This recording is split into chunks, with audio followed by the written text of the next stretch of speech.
पोलिश्चुक ने प्रधानमंत्री मोदी की स्थिति की प्रशंसा करते हुए कहा कि हम बहुत आभारी हैं कि रूसी आक्रमण के पहले दिन से ही भारत ने अपनी स्थिति स्पष्ट कर दी। हाल ही में मोदी ने बहुत खुले तौर पर कहा था कि भारत तटस्थ नहीं है।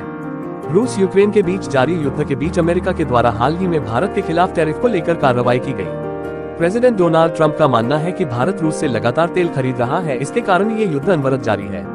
इन तमाम आरोप प्रत्यारोपों के बीच रूसी राष्ट्रपति व्लादिमीर पुतिन की भारत यात्रा की खबरें सामने आई। वहीं अब भारत में यूक्रेन के राजदूत अलेक्जेंडर पोलिश्चुक ने यूक्रेन के राष्ट्रपति जेलेंस्की की भारत यात्रा की बात कही है। इसके अलावा यूक्रेन ने एक बार फिर रूस के साथ चल रहे संघर्ष को समाप्त करने में भारत की अधिक सक्रिय भूमिका की अपील की है। भारत में यूक्रेन के राजदूत अलेक्जेंडर पोलिश्चुक ने शनिवार को एएनआई से बात करते हुए कहा कि रूस के साथ भारत के लंबे समय से चले आ रहे संबंधों को देखते हुए यूक्रेन भारत को संभावित शांति वार्ताओं में एक महत्वपूर्ण खिलाड़ी के रूप में देखता है। भारत यूक्रेन के बीच बड़ी बातचीत। पोलिश्चुक ने यूक्रेन के राष्ट्रीय ध्वज दिवस के अवसर पर बोलते हुए कहा कि 2023 से यूक्रेन और भारत के बीच बातचीत में वृद्धि हुई है, जिसका उन्होंने स्वागत किया।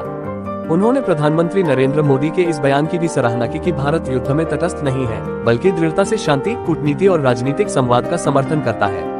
उन्होंने उम्मीद जताई कि सितंबर में होने वाले संयुक्त राष्ट्र महासभा उनका सत्र में दोनों देशों के बीच ये बातचीत जारी रहेगी। जेलेंस्की जल्द आएंगे भारत। जेलेंस्की की भारत यात्रा के बारे में पूछे जाने वाले पर राजदूत ने कहा, दोनों देश यात्रा की तारीख और वार्ता के विषय को अंतिम रूप देने में जुटे हैं। जल्द ही इसका ऐलान कर दिया जाएगा।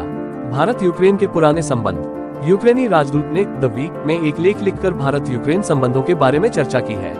उन्होंने लिखा, यूक्रेन के 3 राष्ट्रपतियों ने भारत का आधिकारिक दौरा किया, जबकि भारत के 2 राष्ट्रपतियों ने यूक्रेन का दौरा किया।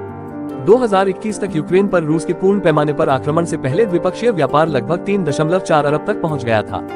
भारत यात्रा के दौरान क्या होगी बात? उन्होंने कहा, एक लंबे विराम के बाद यूक्रेन के राष्ट्रपति और भारत के प्रधानमंत्री के बीच पहली बैठक नवंबर 2021 में ग्लासगो में जलवायु शिखर सम्मेलन के दौरान हुई। मई 2023 से ऐसी बैठकें और टेलीफोन वार्ता नियमित हो गई हैं। 23 अगस्त 2024 को प्रधानमंत्री नरेंद्र मोदी की यूक्रेन की ऐतिहासिक यात्रा ने द्विपक्षीय संबंधों में एक नया अध्याय खोला। इसने रणनीतिक साझेदारी की दिशा में आगे बढ़ने के लिए दोनों लोकतंत्रों के नेताओं की आकांक्षा की पुष्टि की।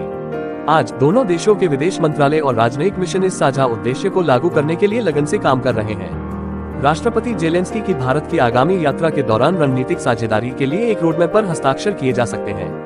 राजदूत ने एएनआई से बातचीत में आगे कहा, हम यूक्रेन में शांति निर्माण प्रक्रिया में भारत की अधिक भागीदारी की उम्मीद करते हैं।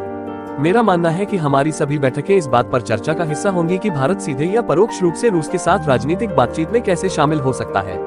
विशेष रूप से रूस और भारत के बीच लंबे समय से चले आ रहे संबंधों को ध्यान में रखते हुए हमें इसकी उम्मीद है।